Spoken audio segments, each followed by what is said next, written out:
পৃথিবীতে কেউ আছে আল্লাহ ছাড়া আপনার? হ্যাঁ, পৃথিবীর সবাই ধোঁকাবাজ, আপনার স্ত্রীও ধোঁকাবাজ, স্বার্থের জন্য আপনার সাথে আছে।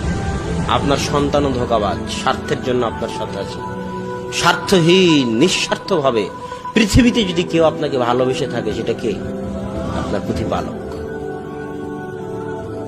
তো আল্লাহ সুবহানাহু ওয়া তাআলার এই ভালোবাসার গুরুত্ব আমাদের বুঝতে হবে এবং আমাদের উচিত যত দ্রুত সম্ভব আল্লাহর দিকে ফিরে যাওয়া। আজকেই তওবা করে আল্লাহর দিকে ফিরে যাওয়া, ওযু করে 2 রাকাত সালাত আদায় করে, বক্তব্য প্রোগ্রাম শেষ করে নিজ নিজ বাড়িতে গিয়ে ওযু করে 2 রাকাত সালাত আদায় করে সবার উচিত পুনরায় আল্লাহর সাথে সম্পর্ক তৈরি করা। যে আল্লাহ, আজকে তওবা করে তোমার সাথে সম্পর্ক তৈরি করতেছি, আর সম্পর্ক ছিন্ন করব না।